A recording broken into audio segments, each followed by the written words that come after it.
We are live. Thank you, Mrs. DeGraw. We'll go ahead and call our meeting to order. I will lead us in the pledge. I pledge allegiance to the flag of the United States of America and to the republic for which it stands, one nation under God, indivisible, with liberty and justice for all. Ben Crosby. Ben Crosby in the background, Madam Chair. Festive.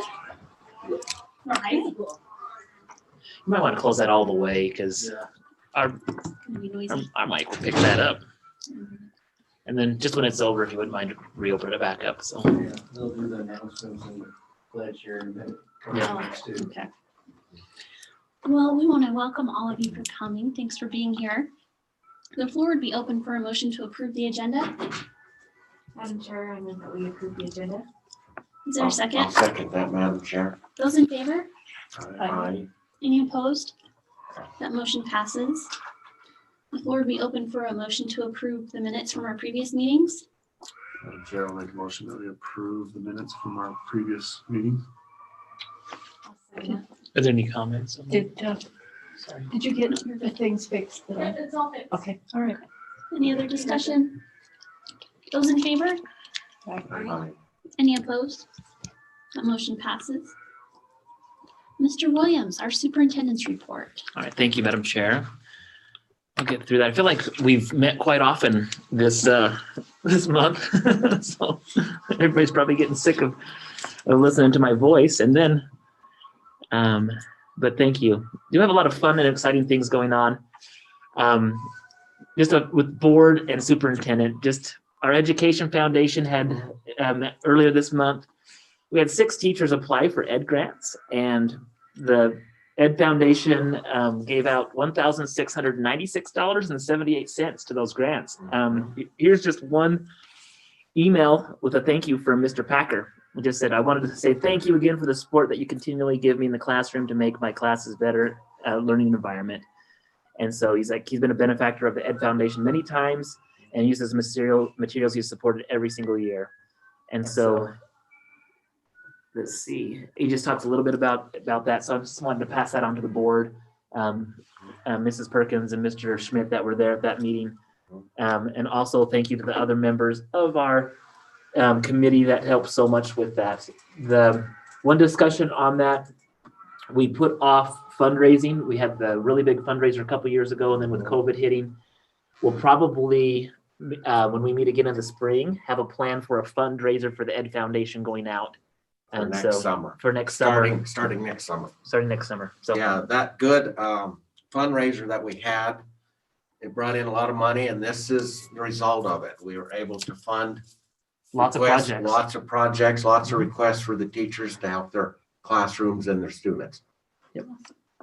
So it's a great foundation, and we appreciate everybody that's helping out with that. We'll have the Christmas hams that we can hand out today.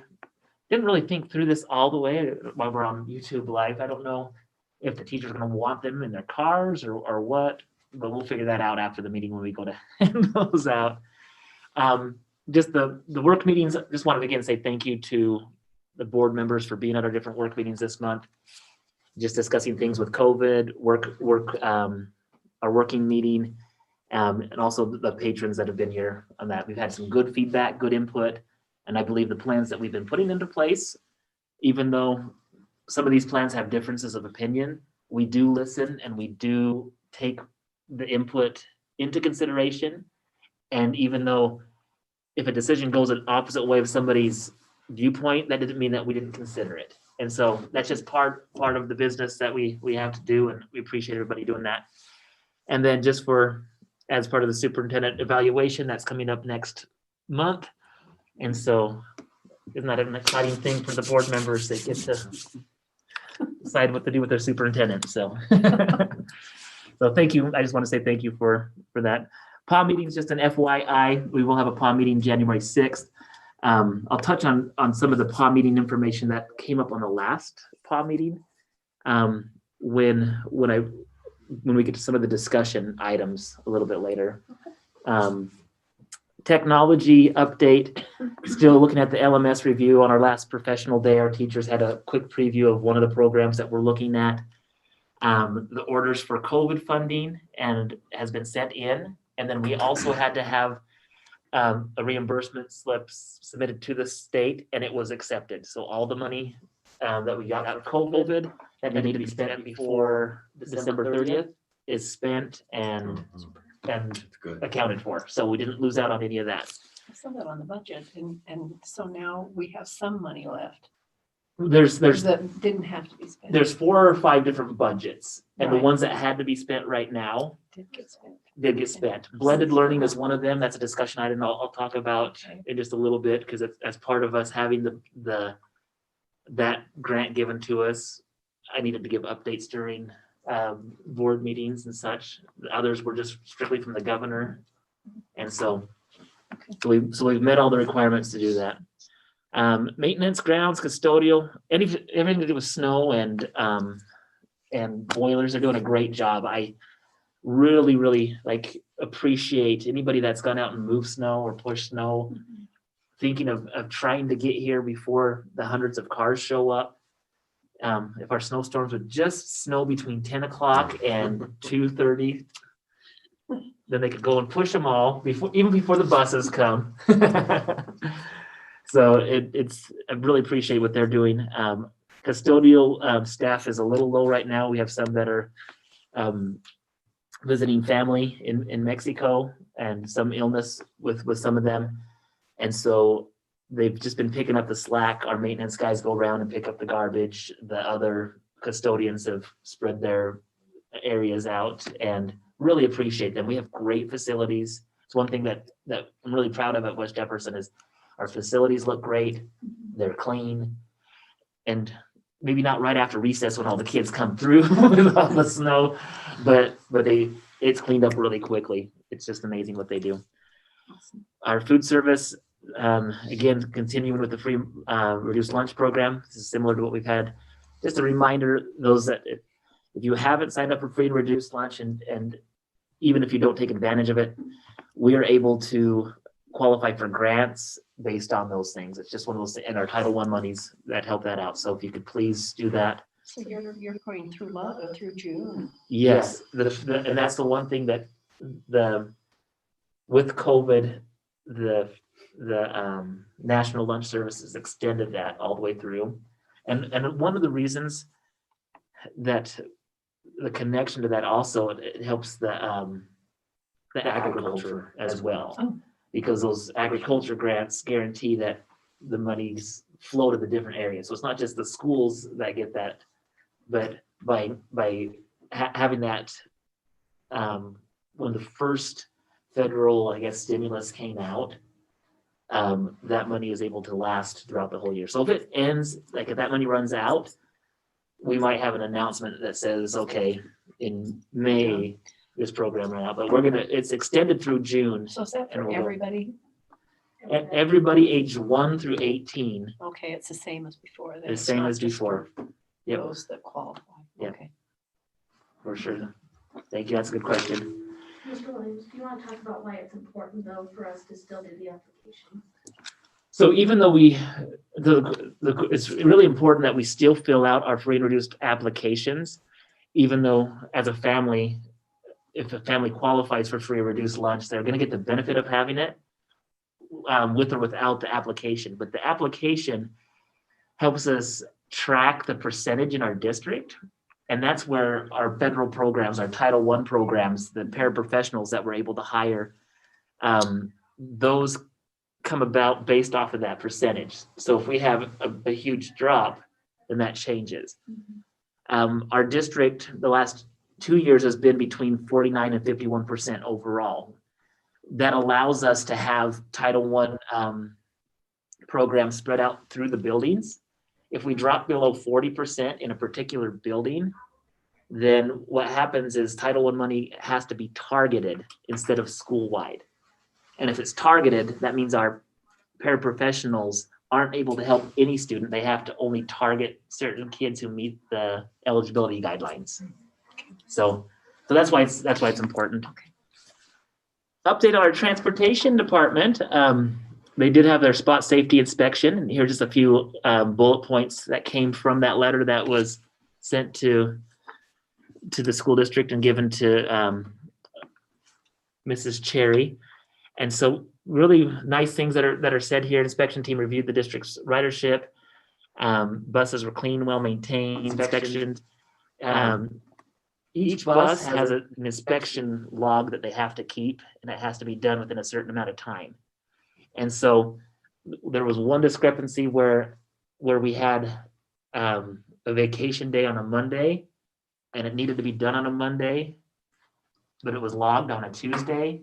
That comes up as a discrepancy. So Mr. Pincock is doing a great job of keeping those things in line. We did have a compliance rating of 72.5 because of one major safety violation that was fixed immediately. And so it's something that Mr. Pincock is going back reviewing with his drivers, reminding them about inspections prior to the drive. But it was one of those things that, that's why they have these spot safety inspections, just to help keep everybody focused and sharp on the different things that we need to do. But as I met with Mr. Pincock and the evaluator, he had a lot of really positive things to say about Mike, and Mike does a great job of that. Any questions on the transportation of the spot review? A lot of it also dealt with just the reimbursement that comes and what type of activities are reimbursed. So with our transportation, we pay for everything that happens with it, but they're able to reimburse 80 or 50% back to us depending on what the activity is. And so there's a lot of things that Mrs. Bingham in our business department, she goes in and she works closely with them as well, just to make sure. And if there are discrepancies, they change them and so.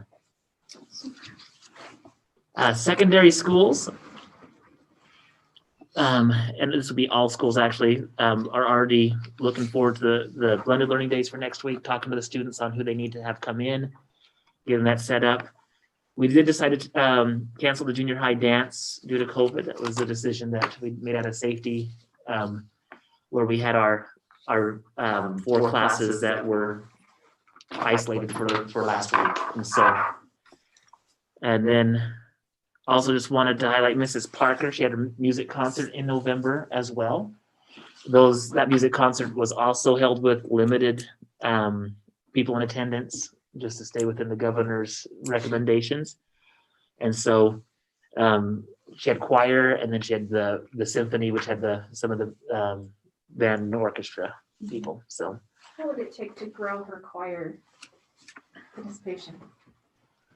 part of it is this is the first year they've had a choir in quite a few years at in the high school. One of it is just consistency and having that in. Where we're at a kind of a crossroads with the amount of students and teachers that we have. She has double duty between English and music. Right. And if there was a way to find a hybrid position, teacher that would teach 1 or 2 courses of English, 1 or 2 courses of math, 1 or 2, that's the part where that would allow her to have more openings for music. And I think that's kind of where we're at with it.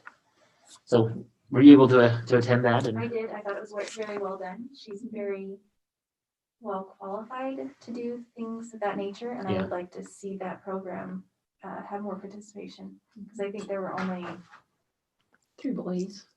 3 boys, and then we're talking 8th grade to 12th grade. Yes. And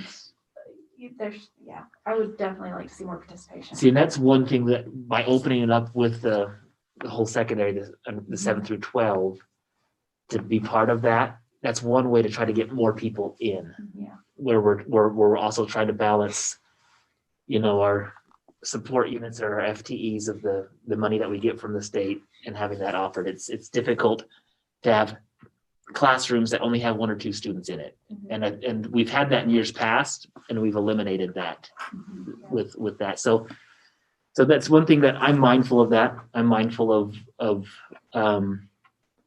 what we want to be offered for the kids, and I'll take that consideration I think moving there's some forward. talent there, and I think there's some talent that can be developed if given the opportunity. Yeah. So she's definitely the one in place that has the training behind her to help that along. Absolutely.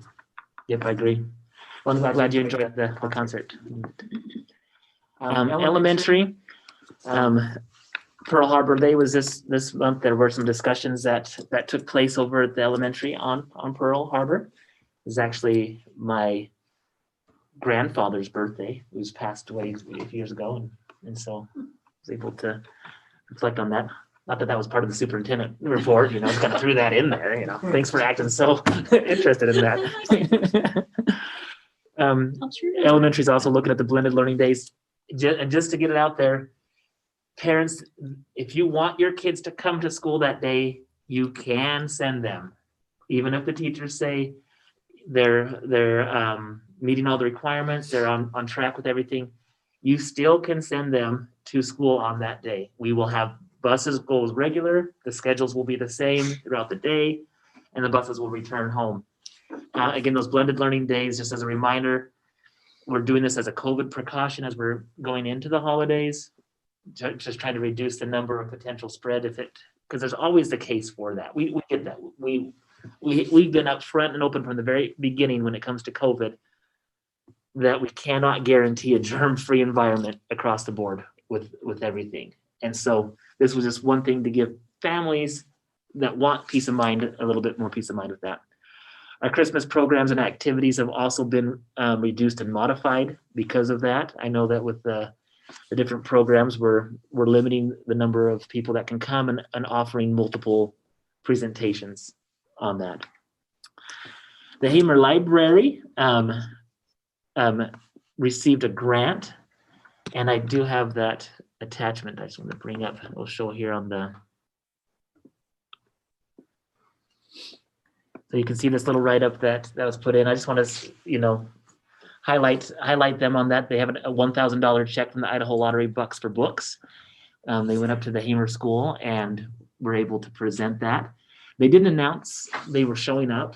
I don't know if it's because they just didn't want to make a big deal about it, but you can see that they were able to get that. And I just wanted to say congratulations and what a cool thing. And we have a lot of people in our district that seek out the different grants.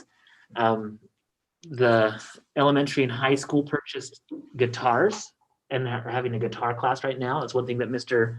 Haroldson kind of helped spearhead with some of the student funds that generated at the elementary. And then last but not least, extracurricular. We have been broadcasting our games on the NFHS network.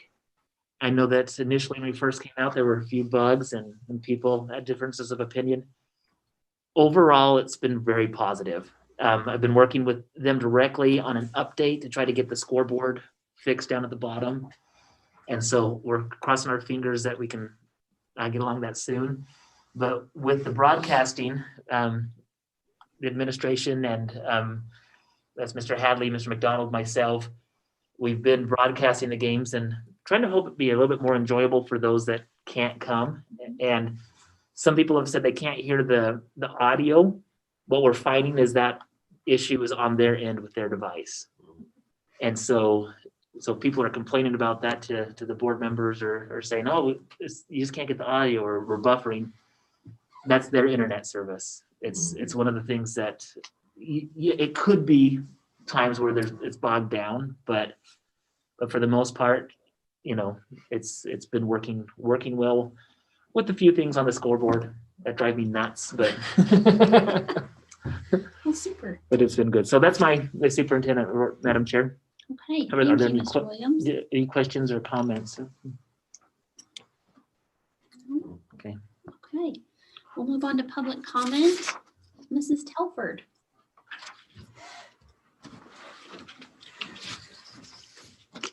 Well, I figure it's been a little while since you guys heard from me, and I don't want you to forget who I am. This thing's almost taller than I am. I want to direct my comments today about the 4-day school week. I think you guys are considering that. You know, we've battled this issue for many years, and we've conducted surveys, and we've had petitions, and we've had meetings and stuff like that. We brought in other people to discuss it with us and stuff. And, you know, I just can't think that all these schools are going to a 4-day work week and they don't care about their kids' education. I would think that that would be their top priority, the more that's going that way, Shelley, West Side, Snake River, a whole bunch of them went that way. Anyway, so I want to discuss the education part.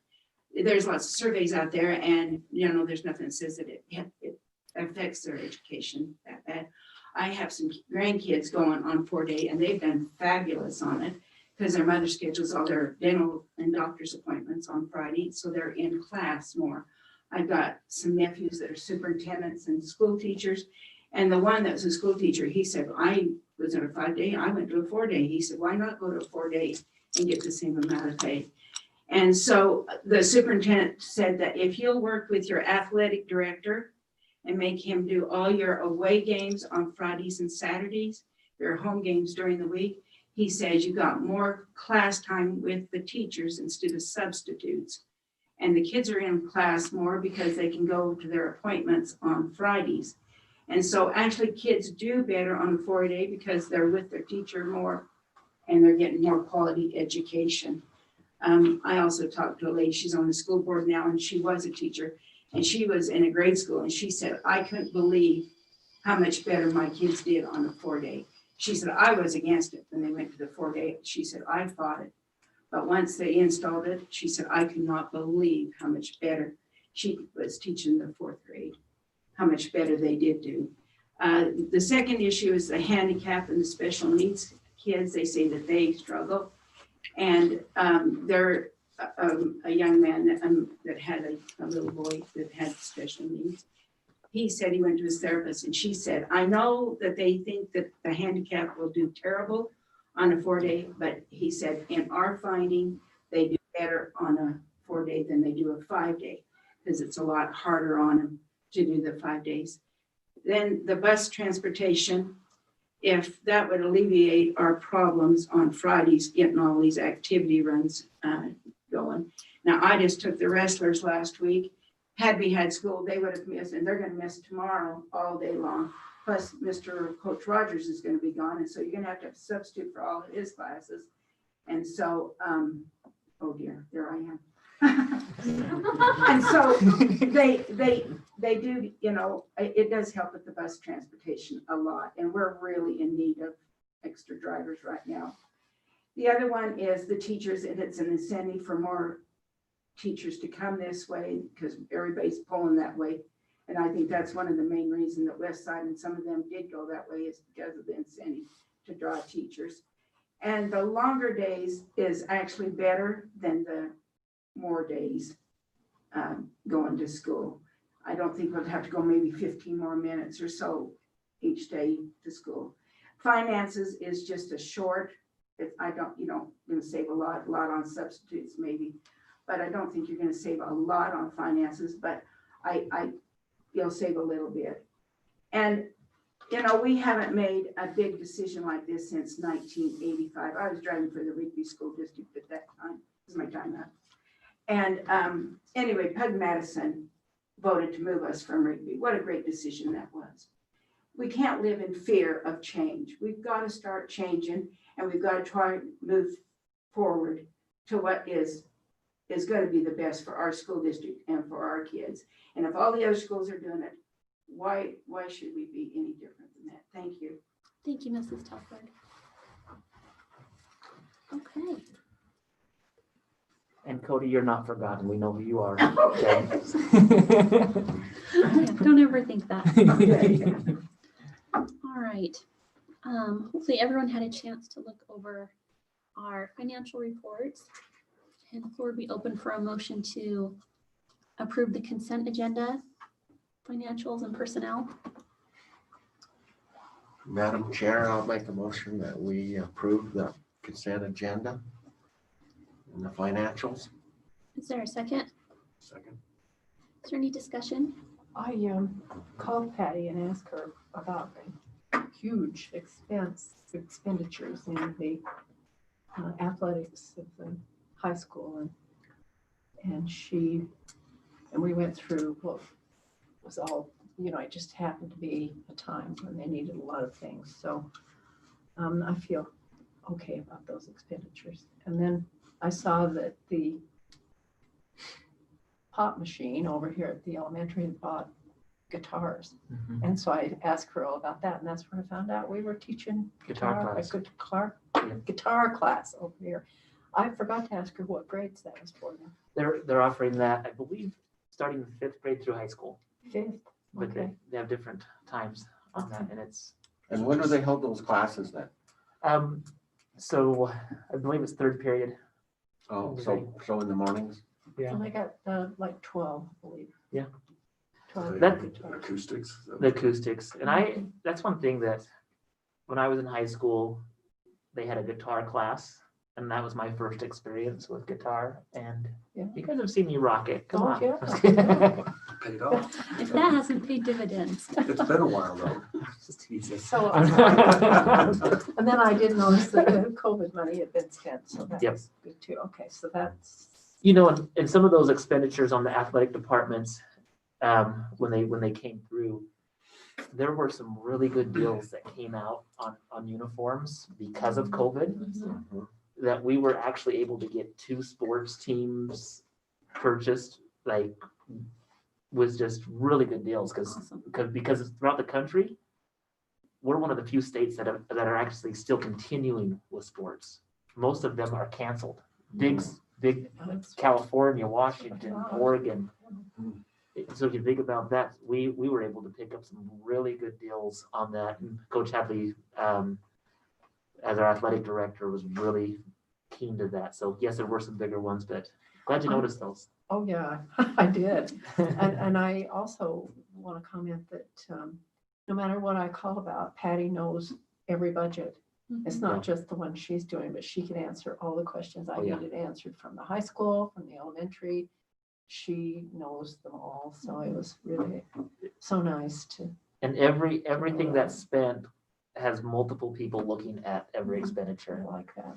And so I sign off on the POs, like with the principals can sign off on theirs, but then when it comes through my office, anything over $300, which is probably most everything. Well, that's what you have to look at, or the Yep. the high, expenses that go out and expenditures and so that I was pretty grateful that I didn't have to call over here. I didn't have to call over here. I could call one place. She knew the answers. So that's nice. Super. Well, a motion's been made to approve our consent agenda and seconded. Any other discussion? Those in favor? Aye. Any opposed? That motion passes. Thank you. Moving on to our COVID plans. So Madam Chair, I put this under action items just because usually something happens the day before a board meeting where we have to make a numbers change. Shift. I don't have any proposals right now. Because really our to put something on an action item requires 48 hours Mhm. to have it on there. And generally speaking, every single board meeting since the beginning of the year, Mhm. some type of change has happened right before board meetings. So I, with just discussing our COVID plans, I just want to say thank you to the board and just about the approach of balancing the safety guidelines for COVID, but also the considerations of the academic, mental health, well-being of students to be in school. I think we have a plan that allows us to move forward, and we have a lot of community support and teacher support with our current plan. I want to say thank you to those parents that with our last 5th through 8th grade, where we did have the week that we needed to isolate. Thank you for the support with that. We, with those precautions, I believe that we were able to stop further spread that would have happened. And I appreciate those families that if they have a positive case within their home, they're keeping their families home during that time. That's the best way we can keep everyone safe. It's not so much our students. Our students would be fine, but it's really our teachers, our bus drivers, those that are in that. So thank you so much for, I just want to say thank you to the parents and patrons that are helping with that. And so other than that, unless there's any other feedback that board members have for me to keep in mind as we look to amend COVID plans, I did see that for the last 5 days, our numbers have been under 30 for Jefferson County. So that spike really is dropping back down off. And you know, that spike was predicted over Thanksgiving. It could happen again over Christmas, possibly, but we have a week after Christmas also before we come back. Well, I appreciate you being proactive and having it on there just in case. Our supplemental levy. So this is one that that we have talked about in other meetings when it talks about finances and financial options. So I'll just pull up the supplemental levy. So the district supplemental levy of $300,000 per year will expire this year. This is a 2-year, every 2 years this has to be revisited. Supplemental levy is used for curriculum, teaching supplies, salaries, and benefits. And basically those are the legal things allowed to spend it on. And so the resolution amount, and that's what we've been spending on, the resolution amount needs to be approved by the board. And once it's approved, our legal counsel will review the language before submitting it to Jefferson County. So I've had our legal counsel review the one that is on our next document. They were able to review it yesterday and get that up. So discussion-wise, as I've met with Mrs. Bingham, discussing where we're at with our overall budget, we know that as board members, you know that I took steps last year to reduce our overall costs. We reduced some of our teachers in the district because of financial reasons last year, and trying to get our overall maintenance and operations budget in place.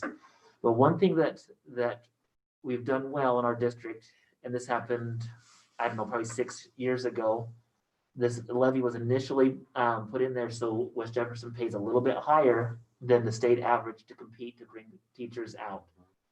And so the part that's kept increasing though is insurance costs.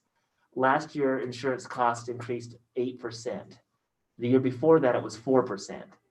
And it's projected to raise 5% again. So we're doing things to we've been working with our insurance provider to possibly drop Blue Cross. I guess I'm going to say that out in public because the only way that we'd be able to reduce it with them is to drop them for a couple of years and then renegotiate. So that's something that we're doing to try to save, but we still see an increase continuing. So with that 8% increase, that was, we estimated it would cost the district about $64,000 extra to be able to maintain the benefits for the teachers and the staff that are on it. So I have out here a proposal / discussion option for the board of when we go to renew the supplemental levy to increase it to $360,000 for 2 years to make up for that increased insurance cost. So this next one is, as I talked with Zions Bank and our financial advisor.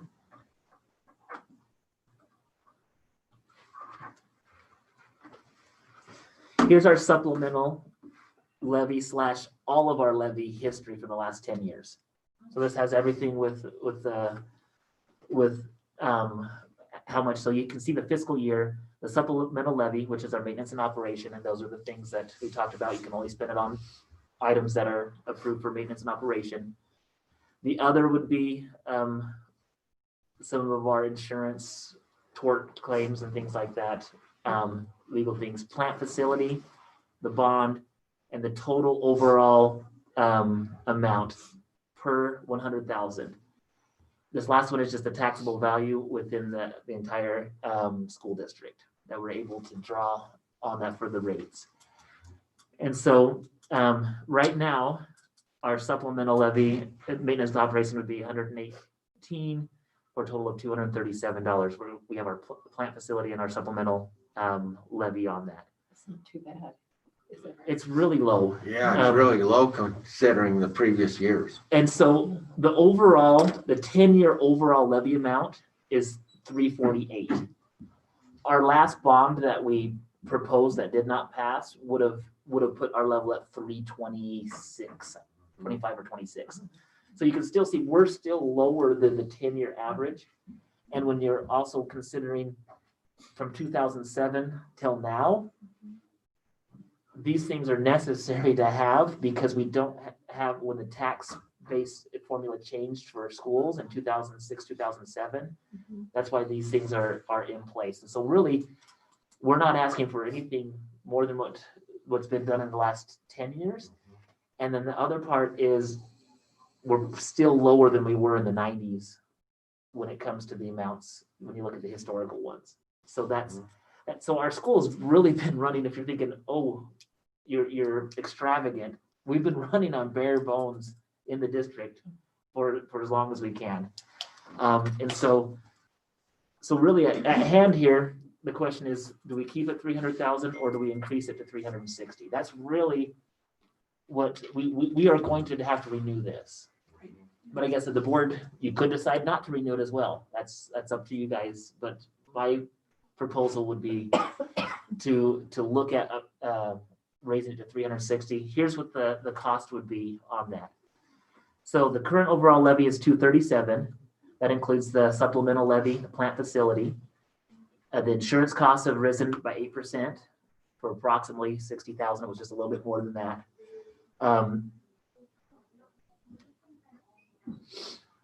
If this were presented, a $60,000 increase to the supplemental levy would increase the overall levy amount to 261. So people are asking, what's this supplemental levy going to do to my taxes? Here's the part where it's really hard to look at. Taxes fluctuate from year to year based on our overall. So when they say, is it going to raise it? There are other things that raise your taxes, your overall amount. Your property value raises your taxes. And so us as a school district, we can't be the ones to say, I promise that this will have zero impact. Everything that we do with a school has I guess a consequence or something that our taxpayers have to look at and see, okay, how is this really benefiting the schools? And I recognize that. I recognize that this isn't free money that is just out there. So just as a way to inform you as the school board members, an increase of $24 would put us back to 261, which was the rate last year in the 1920 amount. And so the levy, so here's the resolution that came out. This was the resolution that our legal team looked at. Some of the new things that have to be in on there is, let's see, I'll find it on the, this one right here, the estimated annual cost. This is the new language that didn't have to be in previous resolutions, but this just communicates the exact same thing that I'm sharing on YouTube Live for everybody else to see, that we recognize that. I'm not coming out here and saying that this renewal doesn't change things. Everything that we do will possibly change it.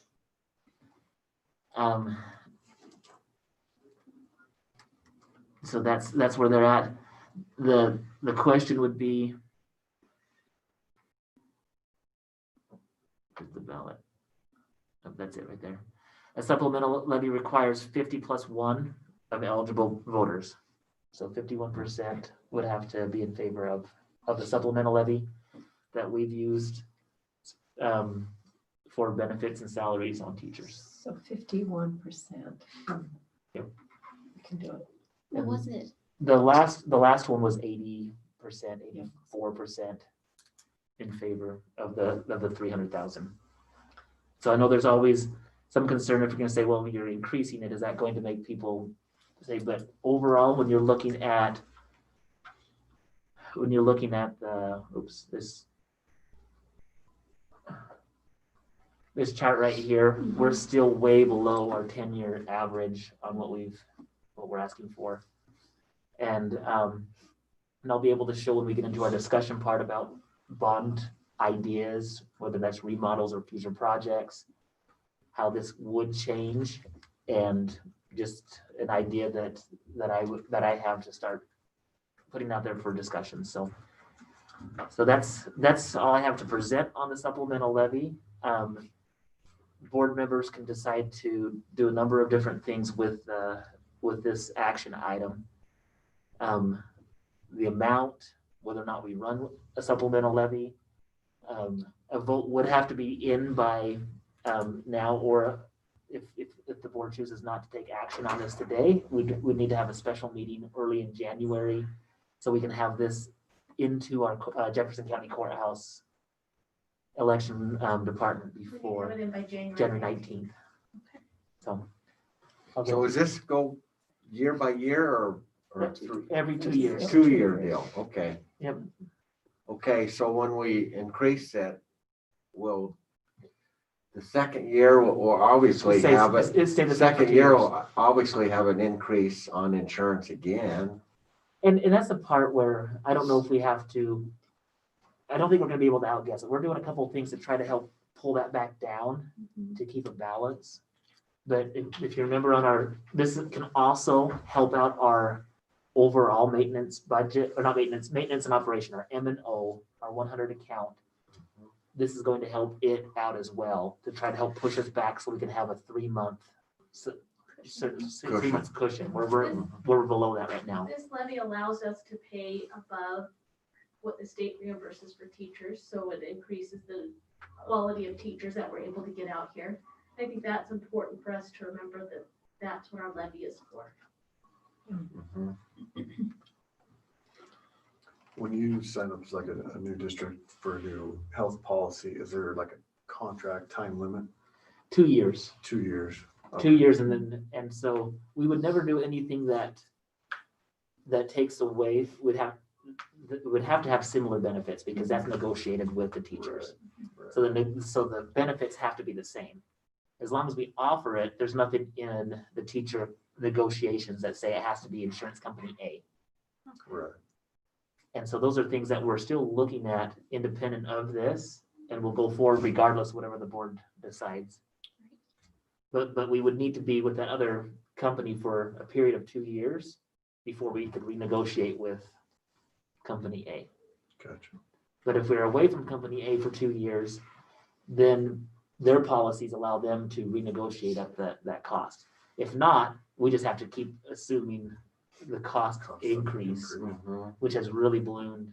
Might be a good thing to. Yeah. Shop around. Yeah, we'll do that, but even with doing that, it still needs to, we're still way needing the help in that area. Yeah, I don't think it's an option not to renew it. I don't either. And if we have these added costs, we have to ask for the help. Yeah. Otherwise, we go in the hole and we can't keep doing that. I think the insurance increases will You either happen have every to- year. You either have to ask the teachers to pay more, which we hate to do, and we didn't do last year. No, we In our didn't. negotiations, that was a big deal because they didn't get a pay raise. But we have to be able to pay for these increases. It's not our fault. Yep. It sounds like we're doing everything we can to get ahead of that, but wasn't there some kind of a talk about having a statewide insurance? Is that That was, But it didn't make it very far in didn't the make it? No. very far. legislature. The cost is pretty. Still too much. it wasn't as easy and clear cut as what was anticipated at the beginning. The idea is a great idea. It is. And it's one that I would support, but when you start looking at the details, they were hoping to take some of the money that districts received for insurance already, which is not even close to covering everything that needs to happen. Then taking that away from districts to put it into a bigger pot. But by doing that, there were some other things that just didn't pan out with them.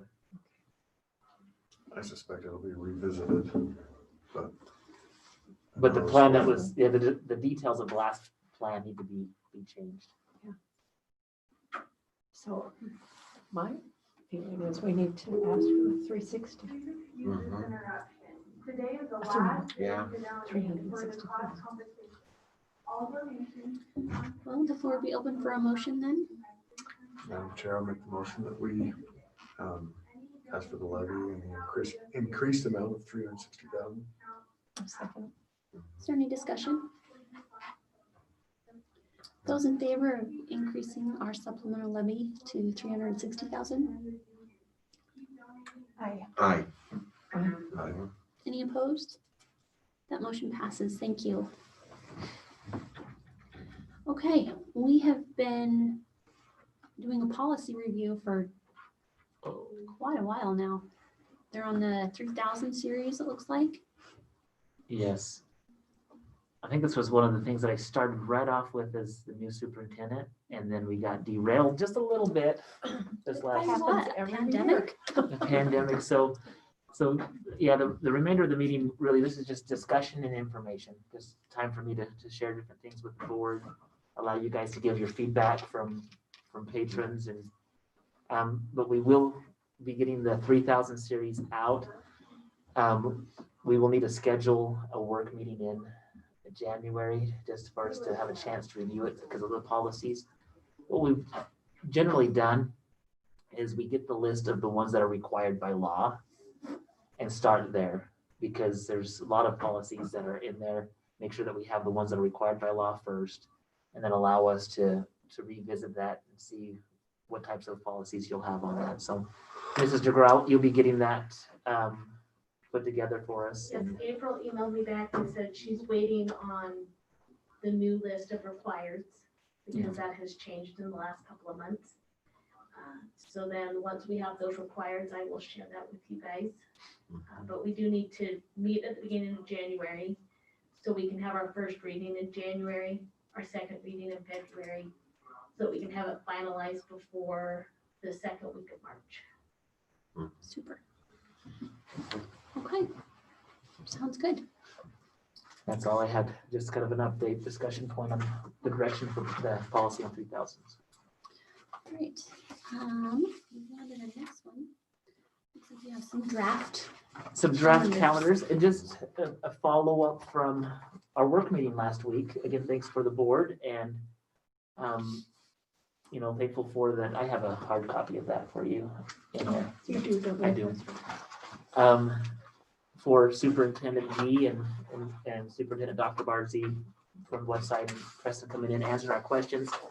I've had a number of patrons and parents visit with me after they listen to the 2-hour work meeting from start to finish. This goes right along with our public comment from Mrs. Telford. It has been something that's been discussed for many years, and I want to say I appreciate, I want to use the word discussed and not argued about, and I think we're moving in a great direction as a board, as a community, to be able to discuss things that we may or may not agree with 100%. And at the end of the day, I think we all have the best interest of kids.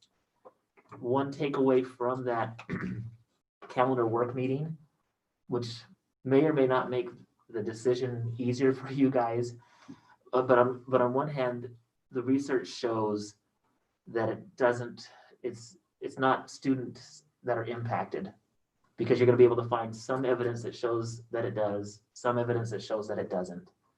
And I'm sure we're going to have some people in our community that love it, and we're going to have some that don't. But if you take our current calendar or anything that we do, we always have somebody who doesn't like what we're doing and somebody that does.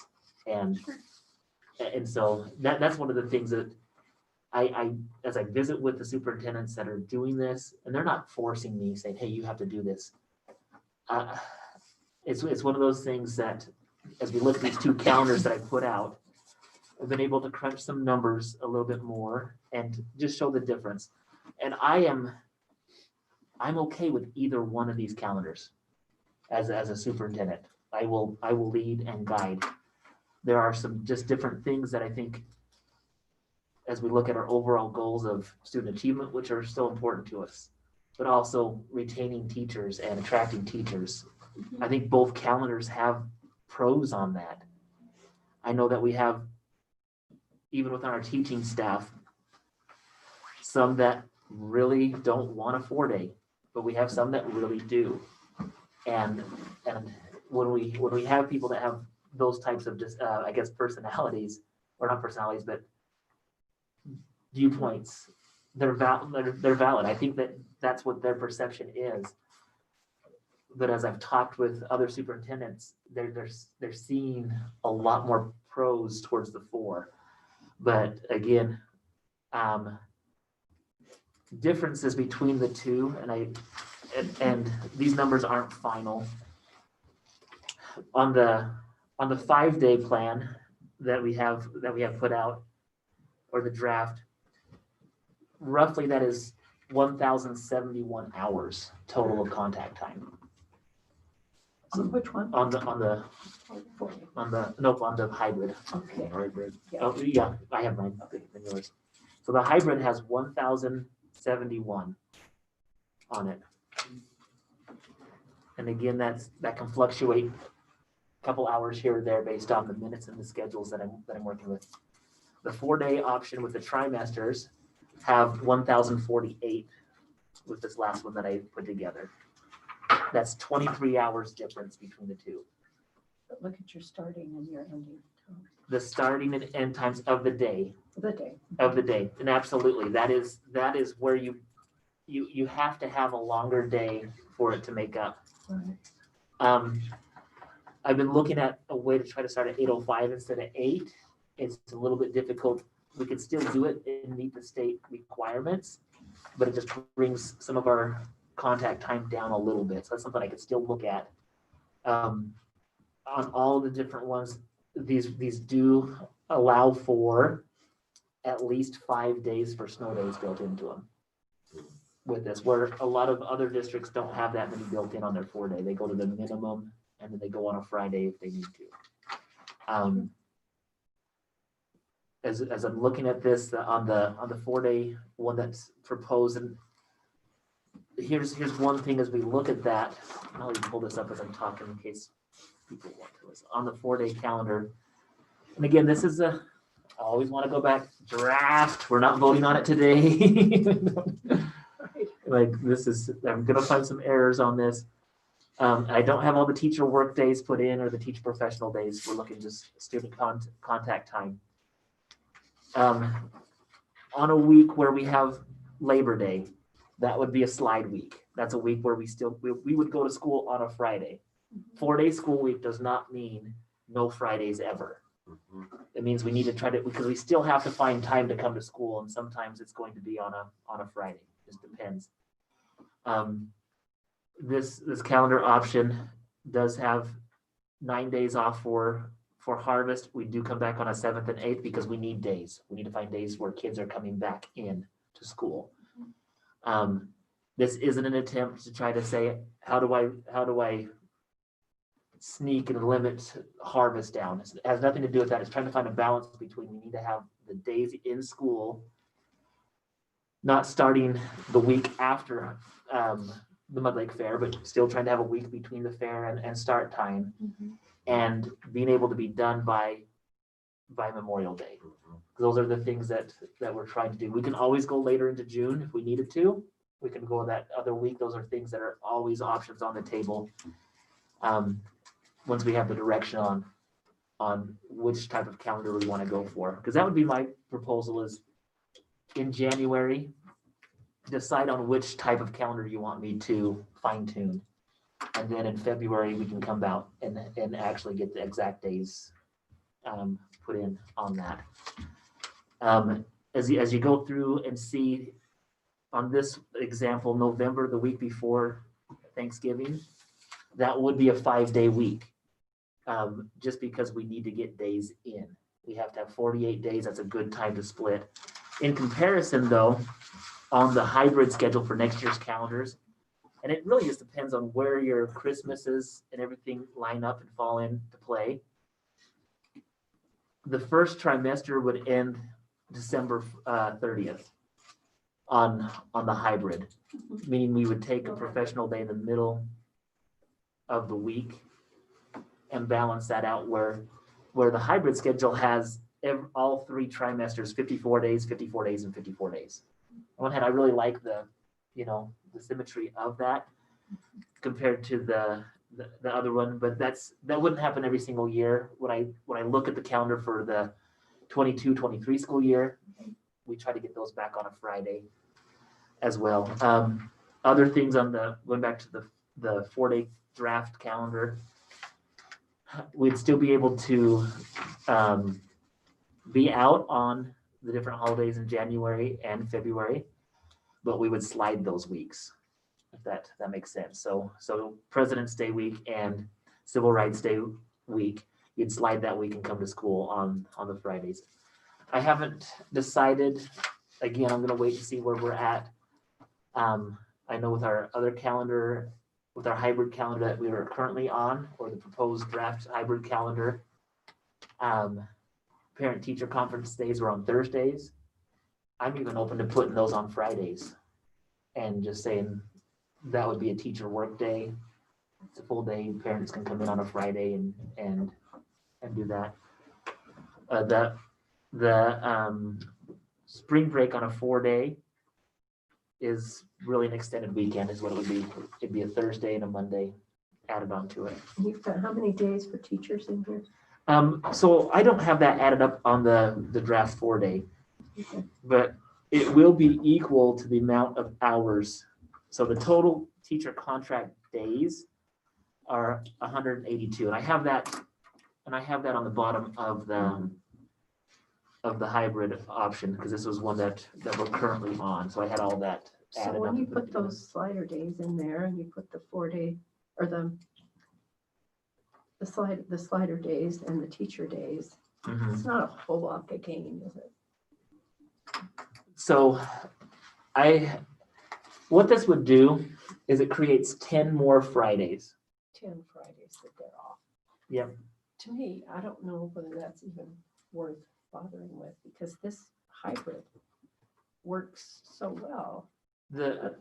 I see that point. If I was going to answer against that, Yeah. the only difference would go back to the consistency of football games on Fridays. Yes, Like- but we still have games in the middle of the You'd- week. you'd It's still not- have- You're you'd not still gonna be have- able to change it. But what that does with those slider days, there's 2 Fridays in the fall season, one right before, well, so 3 in the first half, and 1, 2, 3 on the second half. Mhm. And so that would be the difference. It's 10 different days. Right, and I'm not sure that 4 o'clock late hour. I'm not sure that in the winter time, that just seems so late out there on the bus. Another half hour, another 30, 20 minutes, 25 minutes, it just seems like. How would it impact though? We have a lot of students who are traveling from out of this area to come to school here. If they didn't have to travel here on a Friday, Yeah, Would but they- 10 days. I think that makes a difference. it makes a You think huge 10 impact if days? they don't have to travel out. Because there's parents who drive from Roberts every single day to bring their kids here because there's no bus for them. Kids from Howe. And yeah, They're- that's significant. And some people might say, well, why are you making like a plan? Those guys don't live here. Right. But if we didn't have them, Yeah. Well, yeah, I we understand. would be in trouble. And that's one thing that we almost need to use as a way to recruit. I And would say one that would attract more. well, because I see your point on that question, and that's a good question, and that's the type of discussion we have to have Yeah. looking at all those. Because if I came in and took those days off and said, let's don't slide on those I Fridays, think you should. I think we should too. But if we don't, then that gives them 16 instead of 10. Is that really And any where are you gonna put difference? those days that you just not have the holiday, or what do you do? We would have to extend into June. I mean, okay. so Yeah. that's- You'd have to extend into June and have that. But that's a good point. And so really, we're looking at a difference of 23 hours and 10 Fridays. And it just, that might be simplistic. I do think there's a lot to say, because people say kids still will have time. One thing that I really want, I haven't put the amount of, I haven't looked at a budget with this, but I've liked the ideas that came out of the work meeting of offering tutoring on Fridays. Yeah. That's not something we currently have available, correct? We do have a Saturday school option, but it's mostly for kids that have exceeded their absences. It seems for the younger grades an overload of a day. But there's some kids who are sitting out here waiting for a ride until close to that time. Yeah, They're well, not that's getting home not any something, different. yeah, It is a long day. I don't argue that. It is a long day, especially if a younger kid is getting picked up at 6:45 in the morning and then not getting home until well after 5 o'clock. That is a very long day. it is for little ones, and I would be interested to know what the research is on at-risk kids. You And know, oh, sorry. go ahead. I'm not answering that question, but one person that I visited with felt like they lived in a different area and they were 4 days there. And he said he felt like on the 4-day schedule, his kids were ready to go back to school on Monday. And he said they just seemed, the kids loved it and they seemed to do better, Yeah. because they had their 1 day to kind of relax a little bit and then come back really ready for the week. And he felt like they did pretty well with that. And that's not going to be every situation, but my kids want 5 day, but I think it's just because they don't want to be with my mom and dad. I don't blame them.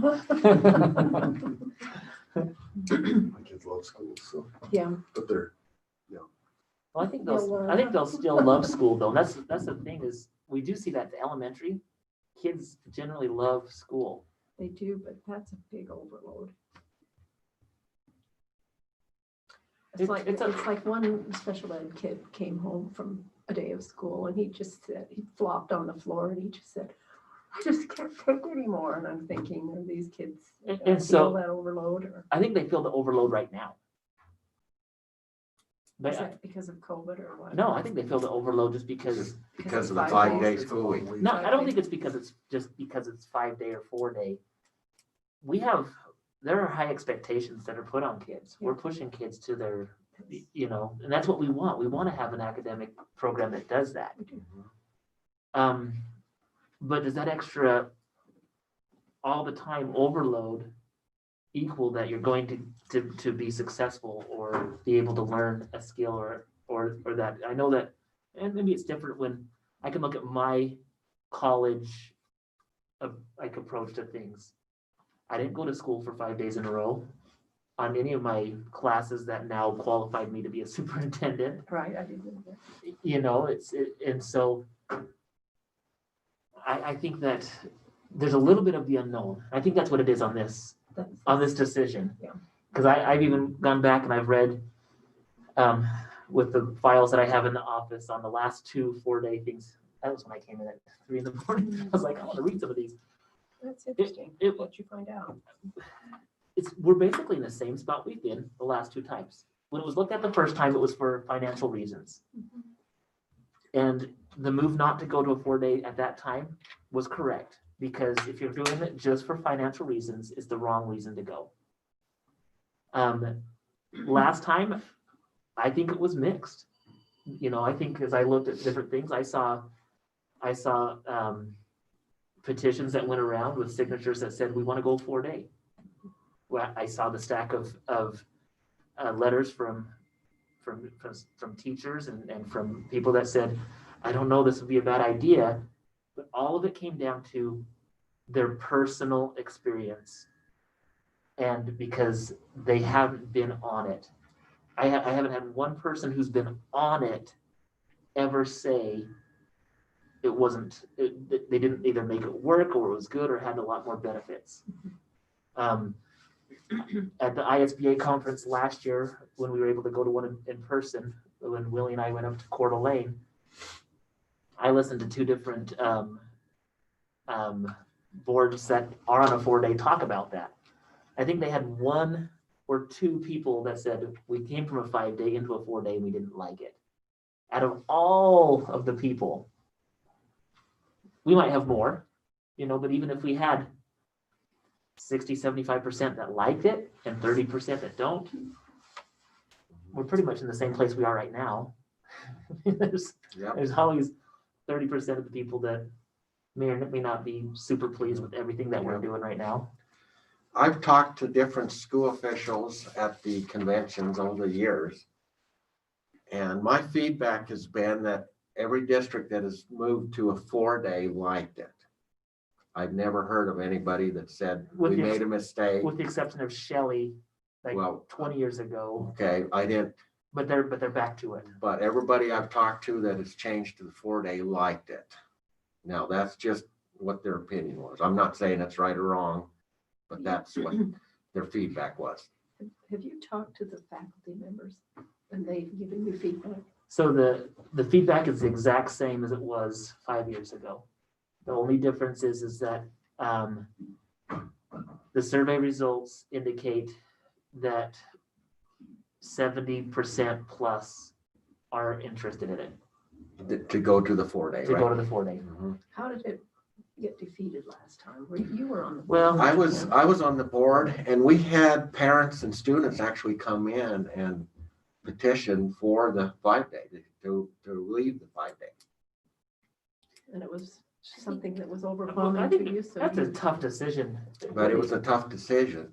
I think it was a vocal minority because those petitions that were around the community by far outweighed, and they were in favor. And for whatever reason, at that board meeting, those petitions were put into a file and put away. My concern is we just passed on an increase in the levy to our community. And I think we need to listen to our patrons. In the survey that you sent out, if we want to be able to pass things like that, we have to Or at least be careful and be cognizant. mindful Yeah. of what they're asking of us. So Because there is a majority on both surveys from parents from and from parents. teachers. And again, because there's a majority, that also means that there are some that don't. And those that have visited with me that don't, just because a decision is made does not mean that we haven't listened. That it's one of those things that we know that we have a decision here in the next month that's something different than we've ever done here. Mhm. And that's why I think that the importance of it weighs on you. But I'm going to go back to the question of just because it's something we haven't experienced, we're not just taking a shot in the dark on this. The other districts that have done it have liked it. Other Yes, and- districts have And done I it. certainly appreciate you bringing in the two Yeah. people to talk to us about it, because it, you know, Well, it gave us a chance to ask I like it- that one was new to it and one has done it for 9 years. a while. And I would have brought in somebody that hates it, but I couldn't find them. I'm Well, sorry. I heard that, well, I Yeah. cannot say it. Those Yeah. that have expressed, those teachers that have expressed that they don't want to go to a 4-day, what were their reasonings? At least on what I read was concern for student achievement and being able to have kids. They want to have kids in front of them. I don't fault them for that. Sure. And that's really what it is. But none of them have experienced the other side of it either. Yeah. And so the standards-based approach, making sure that we're teaching the most important things, can cut out fluff if we really hold on to that and grasp onto that.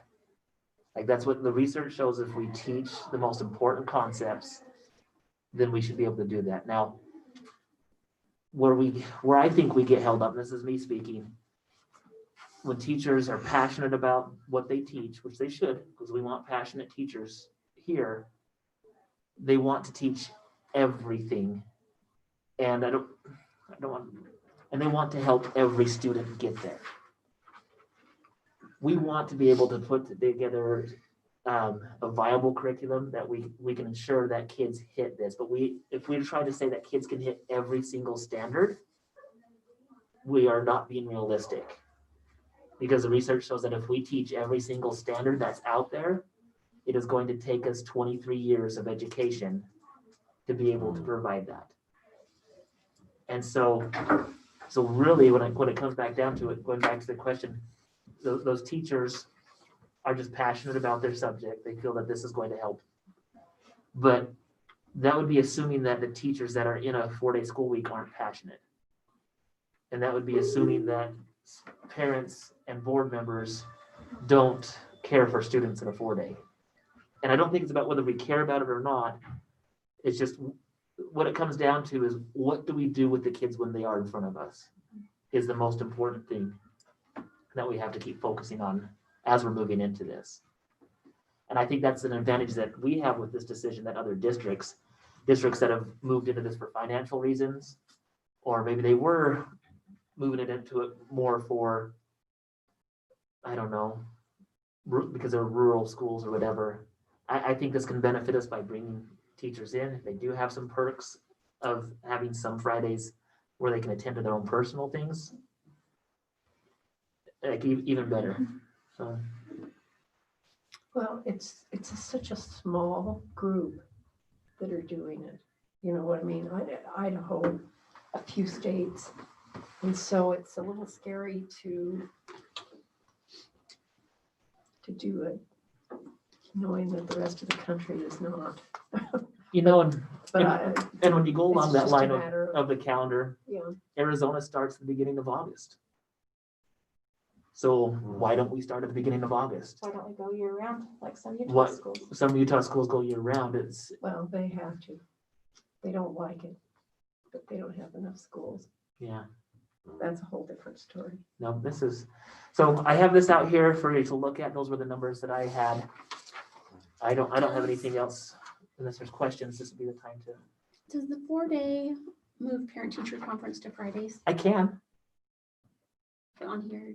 I just don't have it on there yet. Oh, okay. Gotcha. I'm trying to make sure that we have the student hours, Right. the credit requirements built into it first. Okay. And then the afterthought was going to be where the professional days and student days and contact days. You talked about this in POP. I have. Okay. So the word is getting out. People know Yeah, this is, that this is choice. If- this time. and it's also a choice to not know about this as well, because with this being on YouTube Live, we've had PA meetings, we've had work meetings. Okay. Those that want to be involved are involved. I'd just like to know. And I had a it's- chance to hear it. And feedback is welcome, but we're not looking for like the surveys are not a tally vote. It's a temperature gauge to say where's everybody at. Right. And so What is the 17th here of January? that would be civil rights. Okay.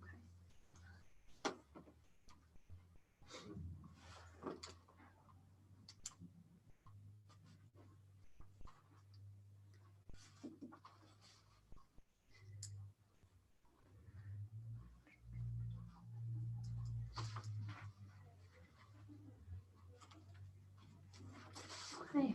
Is there any other questions, Mr. Williams, or comments? Give the board the opportunity to look at that. Okay. Well, while you're doing your superintendent evaluation, study your calendars. We'll do both of those next month. First Century Grant. Just a heads up, the 21st Century Grant is available for schools to apply for.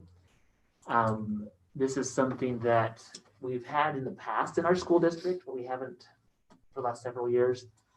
I sent a letter of just to say that I'm interested in applying for that. That'd be due at the end of January. But as part of that grant, it's just I need to inform patrons and school board members that our intent is to apply for it. And so 21st Century Grant would be things for after schools, preschool programs, different things like that.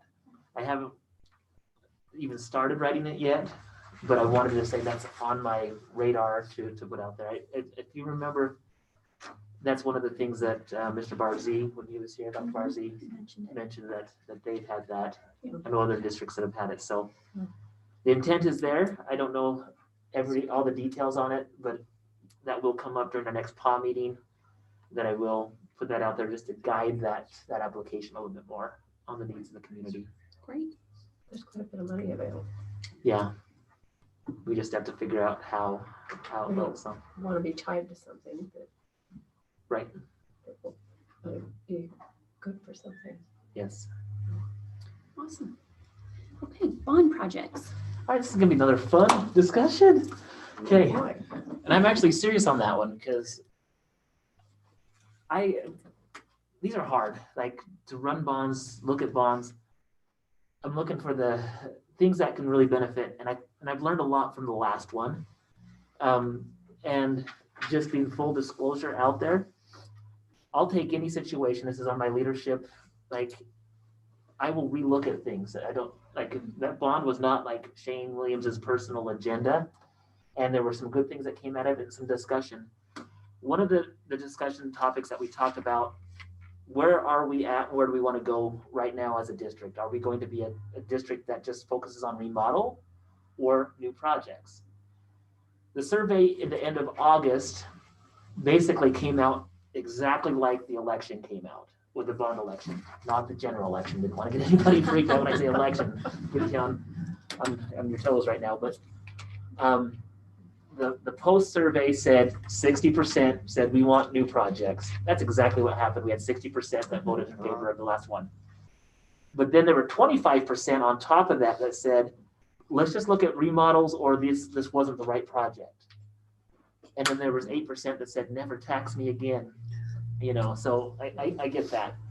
And it's probably going to be consistent with that. So with everybody's lives being so busy, COVID disrupting everything, I didn't get a lot of feedback one way or another. I never did have people come in and just say, I'm super excited about remodel bonds here, Mr. Williams, or one way or another. But the last bond meeting, I had a question that from a parent that they said, well, what about the future of the district? And I was just discussing different things to say, if we went for a short-term remodel bond right now, that would basically, for 5 years, put us into that realm where we would discuss and say, 5 years, let's look at this next project. And they said, well, what would be the next project? As I look at the updates that need to be made in the district with classrooms, and how did that start the drive on it? Our science classrooms are the next ones that need major renovations. And so I thought, well, if we got a nice big bond right now, and we went and remodeled the science classrooms, is that the right thing to do? And that's where a lot of these decisions really put a lot of weight on my shoulders or just on ours, saying, what do we do to look into the future for 50 years? For 50 years is a long ways down the line. And so as I was talking with Mr. Soderquist about just different ideas of how that would look, I wish I would have had the picture of it. I didn't have time to put that in there. But he said our Mud Lake Historical Society calendar has a picture of the 1938 building when it was first put in. And it has a picture of it standing out there. Of course, there's nothing else around it but sagebrush and around it. And so that was probably 1938, maybe 1939, right after it was completed. And it might have been in a newspaper because the caption underneath it said, 4 classrooms upstairs and an entire basement down below. What a waste of, basically, I'm paraphrasing, what a waste of time and money. Looks like another government project just to keep people busy. We'll never use it.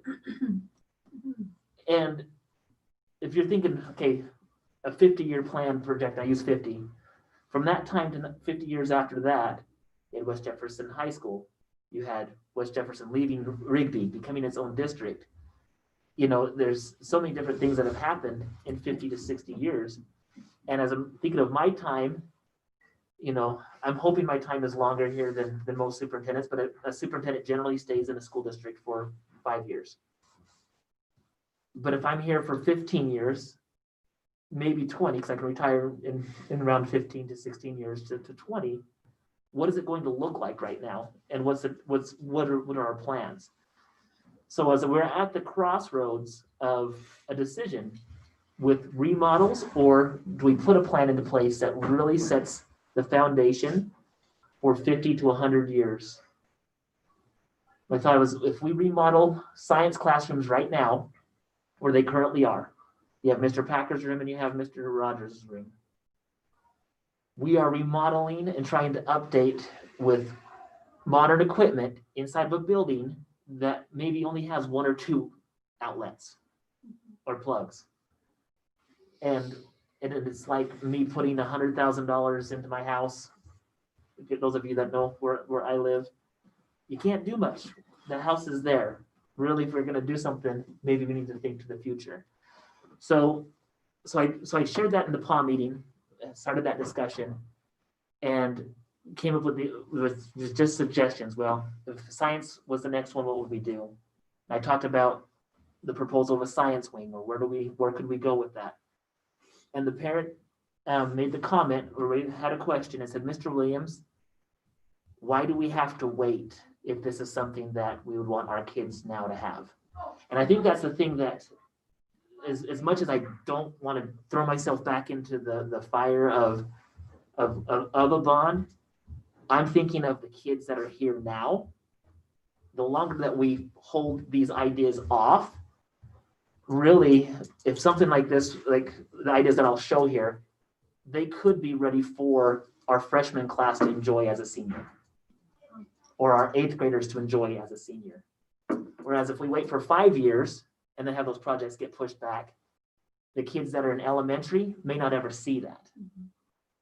And so as we're talking to our patrons right now, we probably need to say, what do you want for your kids that will be able to enjoy, your kids that are here right now, not some future, like, I can't think of like my grandkids, that's way too far off, but really, by the last bond not passing, has allowed me to rethink of different things and say, okay, how can we repurpose some of these ideas and things that we need? So let me pull that up. Some of you are probably a spam call right now. Somebody that's really concerned about my car Your car warranty. windshield. Oh, you guys are getting the same ones. They do get around. They do, don't they? So here's the discussion. Again, these are just to generate ideas on where to go. Some of the discussions that came out during the community meetings, the different things on the last bond, is the last project didn't really have an eye to the future, some people thought. And after looking at that, I'm like, yeah, I can see that. I'm not against saying, okay, did our cafeteria need some upgrades? And it still does. It still does. But there were some suggestions that came that might allow us to extend the life of the cafeteria for now, as we focus on these other projects. So it all started out with the science lab or classrooms. Nedra, you and Tanis went with Mr. McDonald and I down to Aberdeen. And if you remember, they had a science classroom with a lab between another science classroom in their area. That's similar to what we would be presenting.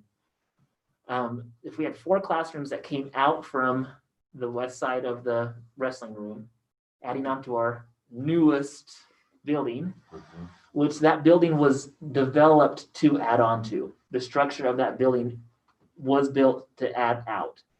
And so we probably want to do the exact same thing with this next part, is build out, and you can see that we'd have a science classroom. As I sat down and visited with Mr. Soderquist and said, okay, this is what we would need to do. I know we'd get probably a lot of support for a science classroom. But if we come out and build just a wing right there and nothing else, what happens is we're looking at that the same way that you can look at our current high school from the top. Everything's an afterthought on that high school. And that was probably mostly because we were an afterthought, being part of a different district, a bigger district in a rural school. They just built a little bit, or maybe they just didn't have enough money or opportunity to do that. But you can see that the current high school, this would have been it right there with the gym out to that. These are all add-ons, even with that. So So on one hand, if we came out and built this, we do have the bonding capacity to do that. But then this would probably be turned into a parking lot or something else. And in 10 or 15 years, if this is where the community wanted to go, with an auxiliary gym, with an indoor track, with weights and fitness, concessions, bathrooms, all the things that we talked about on the last bond could go here. And then we would repurpose the old gym into a commons area and gymnasium, which the kids are already eating in there anyway as high school kids. But this would allow kids to walk over, pick up the lunch from the lunchroom, walk back if that's what they wanted to do. The lunchroom could send a cart over and sell out of their cart to the high school there, which addresses the overcrowding part of the 7th through 12th grade in the current cafeteria. Then we'd I was just gonna say, then we'd remodel the kitchen still. We'd still need to remodel it, bring it up to grades. So go ahead, Tyson, sorry. What's the old concessions there in that old gym? Oh, Isn't there a little concessions booth right on the That- side of it? that has been repurposed a couple different times, and that would have been right here, where I'm pointing right there. And that is currently used for network and computer wires. And so it was back in the closet. Just again, this is a perfect example of an old building where we're trying to run wires for internet and everything. Those servers have to go, so it's a server room now. Gotcha. So I've highlighted these different classrooms over here on this side as we're looking at this expansion and how this future plan has an eye to the future, but also to help the kids right here. Some people would say, why put an auxiliary gym or these things here? Why not just build all classrooms right here? If we built 15 more classrooms right now, we would have an entire school empty, or we'd have to come in and bulldoze the school. And some people are saying, yeah, do it. But when you walk through our school, it's not time to bulldoze it. And so we're at a crossroad between, we can still drive this car and still get us to where we need to go without completely getting rid of it. But if we hold off and remodel this science classroom and remodel this science classroom in that lab, and we do that for another 20 years, we're going to get to a spot where we didn't have a plan in place, where this gives us a chance to have science labs right now for our students. It gives us an extra athletic facility for practice, allowing 7th graders and 8th graders to practice after school instead of before school, whether they use that gym, or that gym. Those three have the basket's capacity to run a practice like that. This is possibly a single team practice, but mostly used for our elementary kids. That is not a gym. That is a little room that has baskets hanging in it. And so this would be something where some people would come and say, wait a minute, that's extravagant. You don't need that. Well, compared to other countries, we're extravagant. I'm not saying that's the reason to go for it, but it will be used. If we just built classrooms right here, that's not a good use of space and a plan going forward.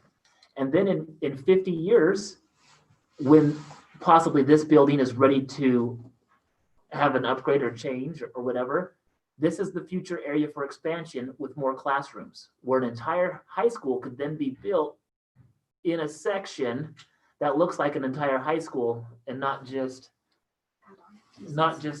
city streets in Brazil where you never know where you're going. And I'm speaking from experience on that one. This has a plan for the future on that. This classroom, oops. That's funny that there's a mouse there. I wonder if I must have saved that last time. Screenshot with the mouse. there. I did. So this picture, this one right here, right now we have Mr. Hadley in that room teaching some high school classes. That classroom could come over to here and be part of that wing there, allowing this to be another place for junior high classes. The science classrooms that we have right here and here would come over to this spot. A proposal would be to remodel this one and turn it into a classroom. Possibly put a wall in between this. That orange one would be a classroom. And the lab area could be turned into a special ed classroom. Right now, our special ed classroom is back here on the backside by the band room. It is tiny and small, and it's kind of like, let's put the kids with special needs back in the back. This would allow the kids to be up and part of the group, provide space that's needed. This could probably still continue to be used by special education. It does have a bathroom in there, allows for kids, you know, if we have diverse needs, if we have students with severe needs, Where's that at? right here. So there's the Oh, okay. band room. It's on the back side of that gym. Again, the gym could be will be turned into a commons area. I highlighted this one. This is something that just for exploration, because this is not a proposal. We're not voting on this. Again, this is just discussion items going forward. This room here could be repurposed into a conference room that the high school does not have. A place where administration will be able to meet with parents, have a section in there, whether that means removing walls or just opening it up and turning it into a conference room, a bigger area for the teachers. It could, you know, they could possibly even look at that and turn it into the teacher workroom and allow the other one to be solely just for teachers to have their lunchroom in it. Because right now, where the teachers at the high school have their lunchroom, it acts as a bathroom in there for staff, but it also has all of the copy machines, everything else. Students are coming in and out of that at all times. This just allows us to have some space and room. And in years past, before we found this spot for Mr. Hadley, he didn't have a classroom. He would sometimes teach it in the auditorium or go into the computer lab or other places. And so this gives us a chance to have a little bit of extra space, but create areas for people to be able to utilize. We would use it well. And I don't know, a lot of times every time we talk about this is, well, do you need it? Is it necessary? So yes, we will use it, but if we didn't have the main gym, we would still survive somehow with all of our games and everything in the old gym. I think it is necessary. I think it's necessary to start thinking about building some new science lab classrooms. I think We've talked about it several years ago in board meetings. But you've it's never time- seen something like this. Yeah, but I think it's time to start putting teeth in some of these all proposals. right, but if you, for practices. Yeah. These kids are getting up at 5 o'clock in the morning. Mhm. Right. Now you're extending their day at the end. That's a long day. Well, if they're getting up at 5 o'clock at practices, it's because we don't have this right now. Don't That's what I'm have, saying. don't have that It auxiliary seems to me gym. like when you ask the question, is it necessary? It is. It is, Some but people would see that, and I agree with you, but we have some thinking we already have too much right now down here. And I guess I'm just talking about the Well, general voter, the But general. you already said that there's, what, 75% of the kids are in programs? Oh, yeah. We have Mr. McDonald that just stepped in. Can you, Mr. McDonald, the question up here is percentage of students participating in extracurricular activities over the years, ballpark? 70 some odd. Yeah. Mhm. That's what I thought. 65, 70. So this affects that many kids. And Mhm. I hate to see them get up that early because then they're tired all day. Well, I think this would be something that our community would use and use well. Mhm. And we talked about the potential of growing programs in these Oh. areas. So the fitness weights area, again, these are all discussions. Right now, we do not have an area for any dance team or cheerleading.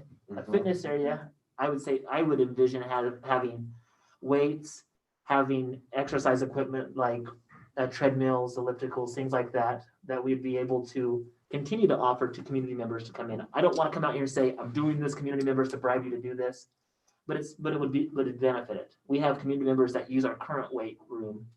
We And do. we do. They Quite a come few. in, quite a few of them do. Mhm. And this would be something that we would, I don't see it as a money maker, but we would be able to charge a fee to them in the future if it was something like this. Mhm. Shane, what would you do with the current weight room in the event that we built this and moved it? I don't know. Could you expand that and repurpose it for like a special needs type thing where it's, You I could, don't know what the walls are like. I don't think the floors aren't very even. It would be pretty extensive. It'd be better for us to repurpose the classroom up here. Classroom. I think it would probably need to be storage Oh, area for different things, athletic storage sure. is kind of what I'm thinking, but, Well, it would encourage your athletic programs to spend more time in a more up-to-date weight area. Yep. I don't know if they currently do your football players, aside from practice on the field, do they take time to do weights? and As a team? there's summer programs that go on with that. This would put us into a position that to help, not with physical education, but also it would help encourage that as well. But then people are gonna say, what about the cost? Because that's what it really comes back down to. In a conversation I had with I get that attached. Let me see.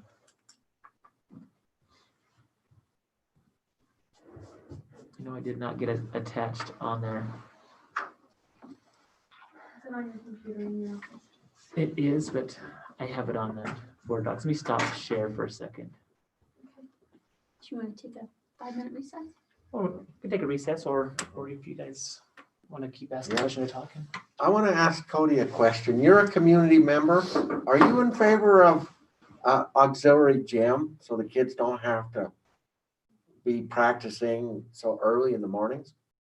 You should that off.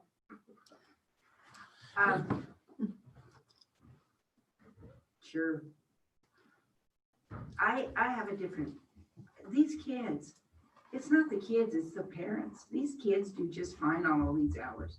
Heck, they go partying all night. I mean, you guys Got a point. these kids are not tired. It's just parents that Sorry. might not want to get up or, but, kids can do whatever you ask of them. Whether it's work or going to school or whatever, they can do it if they want to do it. If they want to go skiing up at High Sea, they'll get up at 5, and they'll go all day. Kids will do what kids want to do. And they're, go as long as they want to go. So, I know we're morally a sports-oriented community, and it's a good thing. It keeps them out of trouble, and it builds their bodies in a better fashion. So Mhm. I have that. And I think we'll find, we have the one patron here. We probably have some people at home saying yes, yes, and some people probably throwing things at the Yeah. at the Some people screen could be saying throwing at the don't screen. do that. This proposal is not a proposal to say the value is on athletics, but when 70% of the kids do that, we're talking 70%. So does that mean that we suppress the 70% and the things that they like? We're not. Some people might say, well, build a bigger auditorium right now. Build a bigger music room right now. Those are things that with the future plan, you want to go back to, I need to go share again, don't I?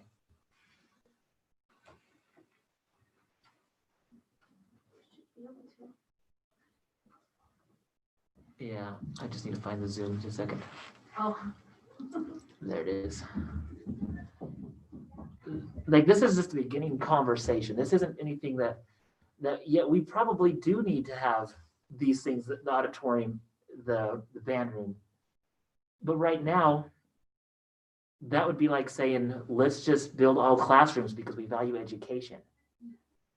This blue area here, and in 50 years, that could be where, when that comes on, we start tearing other parts down and adding auditoriums, adding, that would be the next one, but that would be, just because we're not there yet, this proposal here sets up the foundation for, in 100 years, another high school to be there.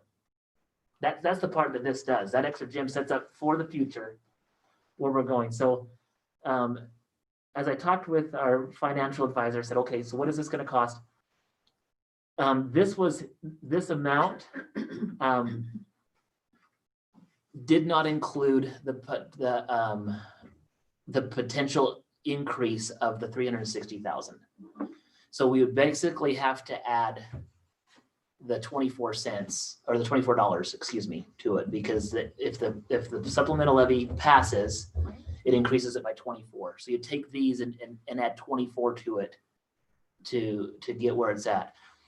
Initially, when I shared these ideas with the construction manager and architect, and I asked them what type of project, I'm going to jump back here before, would this look like? And they said between 4 and 5. Mhm. Possibly not even that high, just depending about what they're saying. The square footage that you're asking for and everything right there can be done probably in 4 million.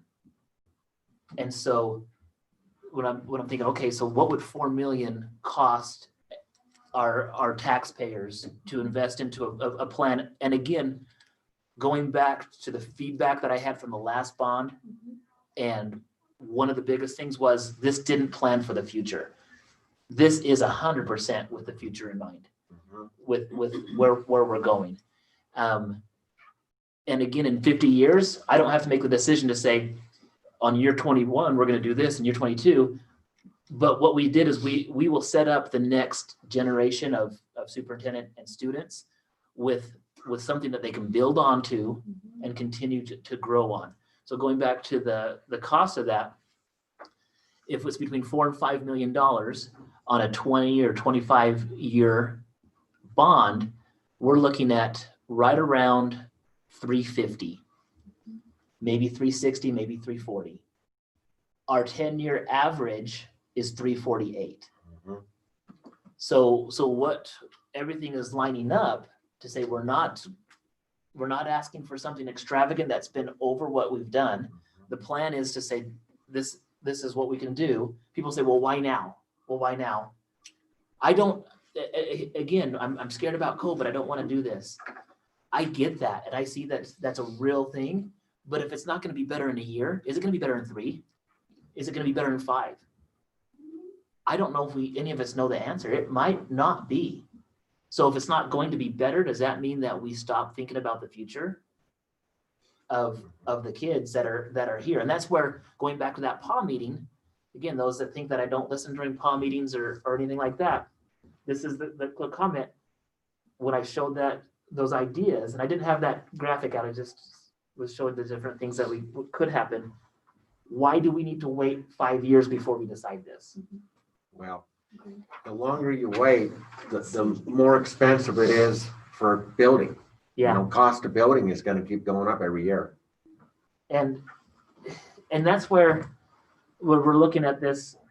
So this is just that detail that I just said, that the 10-year average is 350. The estimated amount would be right around 350, give or take some, depending on the other projects. Yes, as I've talked with Mr. Soderquist, of course, there would be added cost to the district on, we would have to probably increase a little bit of custodial to make sure that we cover all A that. little That higher will- maintenance fees. That will increase the cost of electricity a little bit. Mhm. But at the same time, we know that the cost is going to go towards a good thing for the future. I don't think that's not a reason to say don't do it. It's just we just have to recognize that it will change some of the things that we have to be aware of. But that's why I was kind of excited about this one, just to think into the future. I don't know. I anticipate that if we, I'm going to share this again at our PAW meeting. By then I'll be able to get some more input from our construction manager and architect. But really, if this is something that the community can get behind and wants to do, I think it's something that it's a solid plan. Again, it's not done. It's a solid place to start. Sure. It's a solid place to start where we're looking at the future of things, and we'll be able to. So by building these classrooms, the science labs, Uh-huh. in a way, you can do the modern updates and Yep. all the things that you Mhm. need, and the dump and Yep. all that stuff. When she says the dump, the place to get rid of chemicals and. Okay, So I well, don't, that's exciting. Well, so when would you present? I mean, when would Yeah, you be how soon voting can on we this start report? presenting this so to I think maybe we, the public? I think we could start, so this is one thing that I did learn from a training that happened last week. When we meet together as a board, my job is to present ideas, present proposals, and then present facts and information. Obviously, you can see I'm excited about something like this because it's something that benefits our kids. My job as a superintendent is to do things that benefit kids and the organization. But you as board members, when you're here on a board to vote on it, that's the thing where your vote starts that ball rolling. But then when you're out in the community, you guys aren't paid by the district. You can still have your opinion for or against this on that. And you can tell people, I support it because of this reason. Because you guys get to vote for it just like everybody else. So that was one thing that I did learn. We just cannot use Your position. you can't use your position to force influence, but you can you can give your opinion. We can't use school emails or anything to say vote yes or vote no. You can't do either one. And so that's the thing, but it's okay to still be like, yeah, this is the plan. This is a good plan that we want. Or if you don't like it, that's when you come in here and say, oh, this is where the plan doesn't work, Shane. You need to pump the brakes and slow it down. But going back to the amount of money that's there or shown with this, it's right within our 10-year overall average. That would still allow us to have flexibility. I would try to propose to the board on all future bonds and everything, once we have a plan like this in place, that we try to keep our overall levy amount consistent as possible. If it's around the 350 or if it's around the 325 or whatever, to just try to keep whatever we do around that level. And that allows us to stay consistent, support our program, support our schools, support our teachers with that. So Well, my question was, would this be something for the summer? Or I hate to have them come up both at the same time, the levy. Oh, the and supplemental. so the and supplemental bond. levy, is in since it's been March, voted on, Mhm, we'll get that in and ready for March. mhm, This would come up in August. mhm. August. If a bond passes in August, and this is where when I was talking to our financial advisor, and that gives plenty of time for the bond process to happen, and then that's when really the architects, after a bond passes, that's when the details really get hammered out on what is it going to look like? This is what it's going to look like. Because right now, you have the base project, you get the estimate on how much it would cost, and then once it passes, then you step to the next one where that's where we're looking at, this is where the color is going to be here. That's where the mural is going to go. That's the part where it gets into it. And then that would allow them the contractors to start putting in their submitting bids and everything during January. He says that's the lowest time of the year when people are looking to then start work, and then you break ground in the spring. So if we waited until November to run it, yeah, that would give us a little bit more time. But in November, then you start that process with the architect, then you're not putting in bids until April. And then things go up because when April hits, that's when everybody's already busy. So really when you're looking at that, the August one gives us plenty of time to have input from patrons. It gives us plenty of time to say, we're talking about this is December right now. So this isn't something that we're going to spring on people and say, oh, surprise, we're looking for a big project. It's kind of been in the process a little bit, even from a year ago from the last one. The last one, ideas from the last one, from the failure of the last one, have generated these ideas and thoughts to say, well, that wasn't the way to fix the problem. Maybe this is. And so that's where I think we have plenty of time to go forward with it. I can't guarantee that everybody's going to be feeling comfortable about stuff because who knows, COVID, the economy, but it might not be like that forever. Maybe this is our new reality. And if that's the case, we have to decide, can we still do something for our kids in the future, even if times are rough? I think that if it fails in August, then we need to go back to the 1 million and just have it for maintenance. Well, and that tells us we weren't throwing in the towel on the future growth. And then somebody could take this and say, yep, for sure. But then we get the 1 million, there's still gonna be that looming feeling of, when do I take part of that million and redo science classrooms? Because that's the part that's really, that just turns my gut. You know, Like, if I was gonna buy my wife a new house, I'm not gonna go remodel my current one. right. Yeah, that's the thing. So that's all I had for the discussion part on that. If there's any other questions on the bond projects. These other ones should go pretty quickly, I think. Okay. Blended learning grant. So the blended learning grant, this was just an update. I touched on that during the superintendent portion. Part of that is to have some training on our last professional day. We did share with teachers some, we previewed a learning management system with them. We're still gonna decide on that probably early January or February on which way we're gonna go between the two programs we're looking at. And then just some ideas that were presented to teachers that when you're online, these are some things that you can do. So that's just part of meeting the requirement of keeping the board up to date on the different things that they asked us to do to give that the blended learning grant, which we bought computers for teachers and interactive TVs for teachers as well. So this was a training for them? Yep, this was on last Friday. It was a presentation. Who did it? Mr. Tolman, who we've hired to help, he's been looking into the LMS program before. So he presented it. This was an overview on it because right now we didn't want to go into the details of it because our hope is that we don't go into remote learning all the time. But on that, some of the positive things that came out of the 5th through 7th or 8th grade, the teachers were prepared. They had things that went out. They were specific.